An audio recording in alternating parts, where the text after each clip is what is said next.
I hang out with young kids really often. Like, this is a near daily experience for me, even though I don't have young kids of my own right now at home. Because I see young kids often, I also hear parents say, "Is my child behind in their speech? When should a toddler be talking? And should I wait and see? Or do I need to worry about it right now?" So if you've ever asked these questions, you are not alone. Parents all over the world type these exact words into Google every single day. Watching your child struggle to talk or not knowing if they're on track can be overwhelming. So today we're going to talk about speech and language delays in young children, focusing particularly on the ages of 1 to 5. So if you're near this age range, it's pertinent to you. You will learn the difference between speech and language, which milestones matter, which red flags you should not ignore, and importantly, what you can do at home to support kiddos right now, whether or not there is a delay. You are your child's best teacher. This episode will help you maximize on that.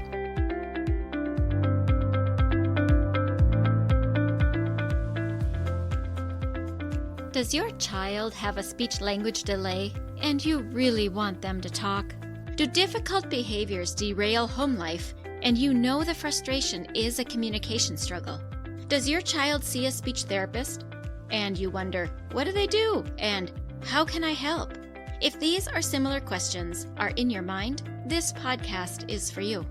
Hello, my name is Dina Lynn Rosenbusch. I am a speech-language pathologist that has worked with children from birth to 21 for 3 decades.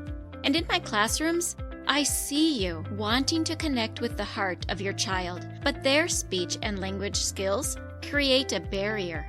So if you have a kiddo that has difficult behaviors, needs to expand their language or learn to say speech sounds, and maybe even receives speech therapy, stay tuned, because in this podcast, you will learn how to use your daily life as a tool to communication practice and how to do that practice. You will become confident knowing you are making the difference you want to make. And you will hear success stories of parents who have navigated these struggles already. We'll do this all while focusing on building deep, meaningful connection and confidence in your kiddo. So grab a cup of coffee along with a notebook and pen. It's time to speak in the way your child's brain understands. And that is the language of play. Welcome back. I'm so glad to have you here. First, let's thank our sponsors, and the first one is the Center for Play and Exploration.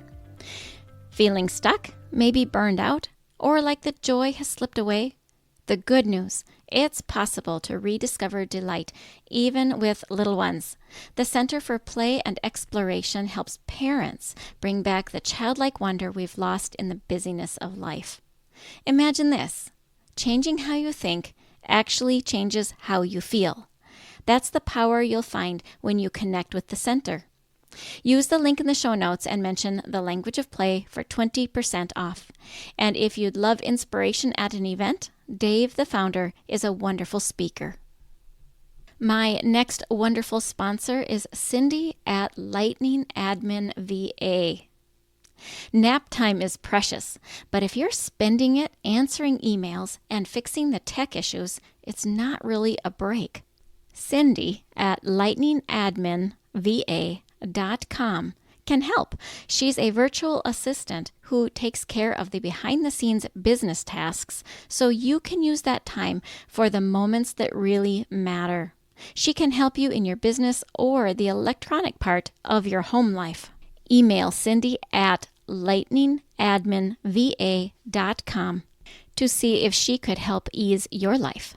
Thank you to our sponsors for your help in making this podcast a reality. Now, there's one more thing before we actually get started in our episode, and that is to say that in the show notes, I have a free gift that has been there and I forget to mention it. It is a 6-email sequence that is titled 5 Ways to Get Your Kids to Listen Better. These are strategies that explain what works and in detail why it works, because when we understand the why, it makes it so much easier to implement. All right, let's get on with today's show. Interestingly, creating this particular series has been one of the hardest ones for me to do. Not because I don't know the information, but because for every statement that I say, I have an experience of a caveat to it, of a contradictory experience in which some little piece was different and made the truth of a statement false for that person. I will do my best to keep myself disciplined to stay on the main thread. And then keep in mind that just because there is a main thread doesn't mean you are a perfect match for that main thread. When we talk about norms, we are talking about that which is general to all. And yet that which is general to all doesn't fit anybody perfectly. When we talk about red flags that are red flags, definitely, but it doesn't mean that it's a match for your situation. For example, a red flag for a monolanguage learner is going to be different than a bilingual child's language learning experience. If your child doesn't hear properly, and we know that there is a deafness or hard of hearing situation, their red flags are going to be different than somebody else's red flags. And even some of the basic vocabulary will be different depending on region, particularly when it comes to weather and food. This is the very reason that when parents want to work with me, I say we need to have a conversation, a detailed conversation that I can ask questions of you and listen to your answers. Your answers help me tease apart the different variants that could be a life experience or a family raising experience or a developmental experience, whatever it is. And this is how I determine if we're a good fit to work together. Because both you and I want to know that I have the skills to help you get where you want to go. Now, with all of that background, I want to get started on the high-level experience, the norms. What are those milestones? And to explain them from a higher level, an overview. And I will do my very best to not be derailed by the monkeys that run around in my mind when I think about all the caveats to what I'm about to say. Here we go. From the top, let's know that it is normal for parents to wonder, is my child behind? Should I worry? Should I wait? What should I do? How should I teach? Am I doing the right thing? This angst inside of parents is absolutely normal. I did not say it was good, healthy, or right. I said it's normal. So know you are completely not alone to have your brain running around this track. And after today, I hope you have a little more ease in your mind and shift your mind more into the fun part of parenting and less in the worry. All right, speech. What is speech and how does speech differ from language? For the purpose of this episode, we are going to define speech as sounds, clarity in articulating those sounds. So the speech is the formation within your mouth that has to do with airflow, moving your tongue, the muscles, the cheeks, the lips, all of that. So it's respiration, phonation, that would be your voice, and articulation, that is your mouth movements. That we're going to define as speech. And if you want to go deeper into it, listen to episode 209, titled, What is the Difference Between Speech and Language? For language, we're going to define that as words and how we put words together, the meaning of words, the creation of sentences, the nuance of language, social interaction of language. So we're separating language into the relationship between the words and their meaning and the people speaking them and the understanding. And contrast that to speech, which is the sounds and how you make the sounds. And are the sounds correct? In that line, then, a speech delay is going to be when your child isn't making the sounds and the sounds in the words typical for what we would expect for a child their age. That's what we call a delay. The use of the word delay can be a formal diagnosis, and it can also be an adjective that describes the experience. A language delay would be when a child isn't understanding or using words as expected. That would be in sentences and socially. And that too, the word delay can be a formal diagnosis, and it can be just an adjective that describes what's going on. When we formally use the word delay, we are talking about your child being discrepant or far enough from the norms, which are going to be the milestones, to indicate that there's a problem. So let's look at some of those milestones and what I'm going to call red flags, which is where we say, oh no, I need to get some help, or there could be a formal delay, not just the adjective delay. Let's start when our kids are little and work our way up, because that's logical. So if your child is under 12 months, they should be babbling. Babbling is you're going to see cooing type sounds, just vowelish type sounds when your child is 4 months or so. You're going to have that differentiated more and more into language inflection and actual consonant sounds that emerge through 12 months. And then somewhere around the 12-month time, you're going to experience that babble turn into first words. Now, when I say 12 months, I am not saying that it's a gateway that they hit 12 months and this happens. Many kids hit it a couple months prior. Some kids hit it a couple months post. But generally speaking, at 12 months, our kiddos have their first words. Then the children start to solidify their understanding of those words by the responses that we give them to what they say. So by 18 months, they have about 20 words. That's what we look for. And then by about 2 years, we're going to start seeing your children have about 50 words, and they're grouping those words together, and they have an average of about 2 words in a phrase. You will have a random 7-word sentence. You will have many 1-word sentences, but they average about 2 words per phrase. And also, they are understood by those who know them. They still do have some sounds wrong. From the time your child is born till well into their school age years, you want to provide for them a language-rich environment so that when they start having their first words, you can help them create more and more meaning with those words and group them into sentences. If you want to understand the details of what a language-rich environment looks like, listen to episode 220 titled, What Does a Language-Rich Environment Really Mean? This episode is particularly good for anybody that works or lives with young children, and I would say birth through 10. So daycare providers, parents, childcare workers, preschool teachers. Share that episode forward. It'll be good for all. Now, after the age of 2, this is when you should see an absolute explosion of how much your child is understanding. We can daily see that they are gaining words. There is a period of time when a child is 2 where they gain 1 to 2 words every single day. It's a massive expansion time.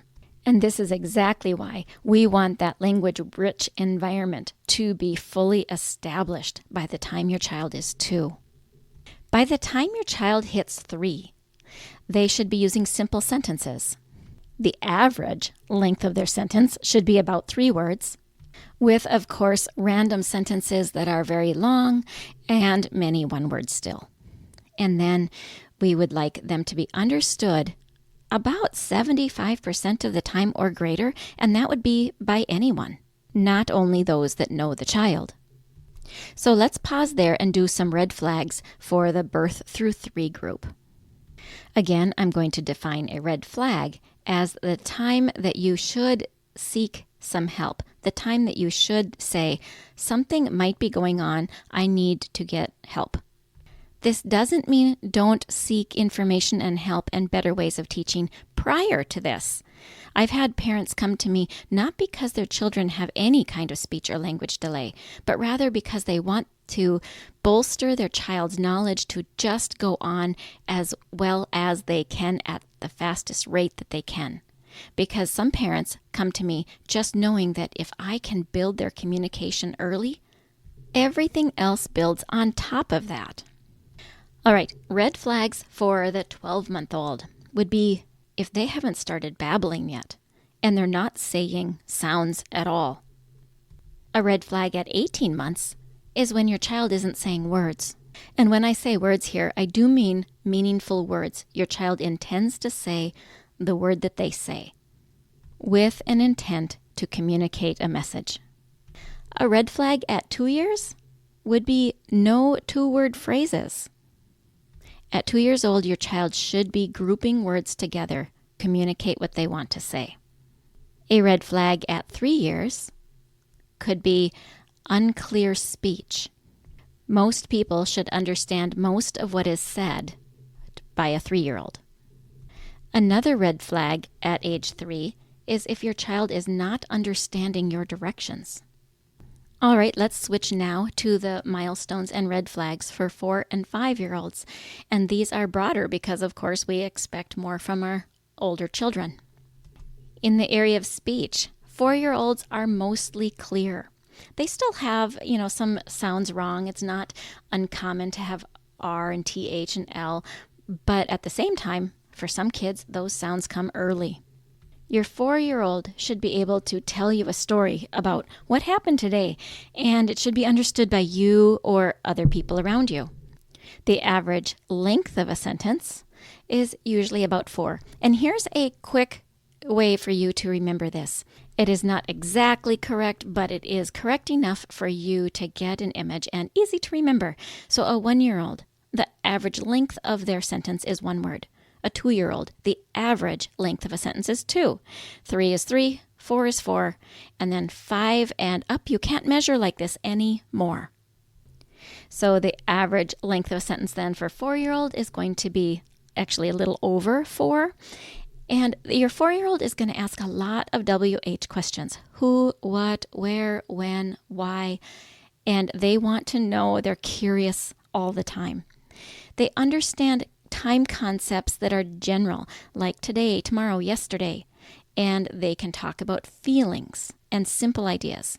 And mind you, the feelings are going to be those feeling words which you have taught them. Here's a helpful caveat. If you want your child to get more emotional regulation, feed them, teach them lots of vocabulary and examples around words that represent feelings. The greater the vocabulary they have around their feelings, the better they're able to articulate how they feel, which diffuses a lot of the tension that causes the tantrum. A lot of times when kids are melting down or having a tantrum, they don't have the words.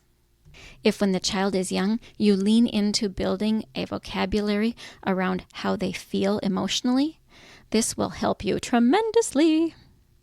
Also, 4-year-olds will follow directions that have 3 steps in it, such as get your coat, your backpack, and put your shoes on. They can follow 3 parts to a direction. The red flags we look for at age 4 is when their speech is difficult to understand for people outside of the family. They rarely use sentences that are longer than 3 years. Another one is that they don't ask questions, even if they seem to be curious. They don't seem to know how to form that question, and they wait with their questioning eyes for you to fill in the blank for them. You need to repeat yourself in order for them to follow directions, and you feel like you're repeating all the time. Or maybe another red flag could be that they appear not to listen. They tune out during story times. All right, now let's talk about the milestones at age 5. Speech is generally pretty clear. It's understood nearly all the time, even by strangers. They can produce nearly all the sounds correctly. There might be a couple lingering sounds that need to be developed, but generally their sounds are intact. In the area of language, they use complete sentences. 6 to 8 words is going to be your average length of a sentence. They understand future tense. They can tell stories with a clear beginning, clear middle, and a clear end. So in other words, you can ask them, "What did you do in school today?" And you get an answer. They understand positional words, and you can give them instructions using positional words, and they can follow it. Words such as under, behind, next to are easily followed. Here are some red flags for the 5-year-old. If your 5-year-old's speech is unclear, that is a red flag. If your child isn't using sentences to share their ideas, or they can't have a conversation that goes you to me to you to me, and we're staying on the same topic, that's a red flag. If you ask them to tell you what happened in a given situation, they can't describe an event. If they have difficulty understanding basic concepts, whether we're talking time or size or position, these are red flags. If your 5-year-old struggles to follow directions and you find yourself constantly needing to repeat because they didn't quite understand the direction, they're willing, but they're dropping the ball in different parts. And then there's a very different behavior for some kids that is the same issue. It's a red flag, but it's by a different cause. And that would be the child avoids talking. They avoid answering questions. They avoid participating in conversations. This avoidance to communicate has a different cause, but it is still a big red flag. Now that we covered the under 3-year-old milestones and then red flags, and then we covered the ages 4 and 5, milestones, and then red flags. Now I want to talk about some strategies that you can use for all ages that are going to be very effective. And then you have to tweak it a little bit to match the age and personality of your child. So this one, I'll start with what is real common with the young kids, and that would be to narrate everyday life. If your child is young and not saying words yet, you tell them what you're doing that they're paying attention to, and you tell them what they're doing that they're paying attention to. So that's particularly useful for the very little ones that are not talking. Now, the rest of what I'm going to say is for all kids. So the next thing is when you want your child to expand their words. Let's say a child says car. You say back, yes, a red car. If your child says the car is going fast, you can say, yes, the car's going fast under the bridge. So you are validating what the child is saying, repeating their words back to them, adding in one word or one clause that is just one step ahead of how they expressed already. Another strategy, a third one here that is effective for kids of all ages, is when a child says unclear information or they're just not giving enough information. Maybe they don't ask you questions or they don't answer your questions. Your job is to somewhat play dumb. You ask them, what do you mean by that? Can you explain? And then maybe you say back to them what they actually said and say, is that what you mean? And then it causes the kiddos to expand on what they mean, because when you say back to a child what they said and you ask them if that's what they mean, fairly often they say, no, that's not what I meant. Except they just shake their head if they're not speaking well. Then you ask them to tell you again. And when you end up saying, show me, and they lead you to the item, you give them the words that they need to say. If you'd like examples on these, I have 2 episodes for you to listen to. That would be episodes 183 and 184. 183 is directly on play dumb and sabotage, and 184 is on how your habits can reduce your child's need to speak. Your 4th idea is common to all, which is you hear, read books. But there is a way to read the book relative to the child's developmental space. What I mean by this is that if your child is at a 1-word level, when you read the book, you're going to be saying the 1 words plus a word. If your child is at a 2-word level and you're trying to help them expand, you talk about what you see in the book, helping them to notice what they do know plus one or two more words. This hits two developmental skills, the first one being expanding language, giving them good examples of how to connect words together to make meaningful sentences and describe. The second thing it does is helps your child to attach that which they see in the two-dimensional picture to that which they experience in their three-dimensional world. So if you can connect it to their experiences, that's a really powerful language building tool. The next one is quick and easy. So the fifth step would be to encourage gestures and signs. We know that the research shows that movement enhances memory. So when you are trying to build language and you pair it with a movement of some sort, it will embed more deeply, more quickly into a child's memory. There are many episodes in the Language of Play podcast that talk about how to use literature to enhance language, but I will include only one in the show notes, which is episode 4, 1-year-old language learning with a book. And the last thing, the sixth thing, is so powerful, I could have said it first and done the whole episode on this. And that is play face-to-face with your child. Turn off your background noises. Turn off the screens. Those are big distractions. When you're going to really interact with your child, if you're trying to build language, turn off the screens. Have them face-to-face with you. I know this is not easily done in today's day and age, in today's world, but we need to.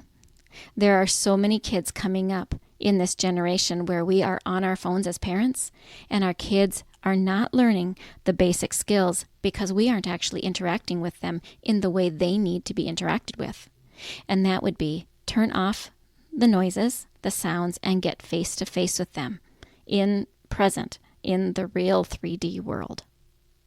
There are many episodes about this in the podcast. Many other professionals that have talked about it. So if you want to know more about this, just scroll the titles and I'm sure you'll find plenty. There you have it. You have milestones and red flags for ages 1 to 5, and you have strategies to enhance your child's language along the way. You also have episodes that dive deeper into specific skills. Oh, and one thing I forgot to mention, I have an entire series on speech sound development, so I will put that note in the show notes for you as well. So your show notes on this particular episode is very rich. Let me know how helpful this was, and if there's a specific topic that you want me to tease apart and go deeper into, I will love to do that for you. You can click in the show notes to leave me a message, and you can actually leave me a voice message to make it quick and easy. If I do not hear from you, I am going to pick according to what I hear in other settings that parents are wondering about. And remember, I'm always cheering you on. Hey parents, I hope you found this episode helpful. If so, would you please take 30 seconds and share it with a friend who also lives or works with children? I would really appreciate it if you would leave a quick review for the show on Apple Podcasts. I read every review and it lights me up to know that this show is making a difference. Then come join my Facebook community, where you'll meet other parents who are dedicated to helping their children grow too. You'll find the link in the show notes. Thank you for joining me. Now it's time to go.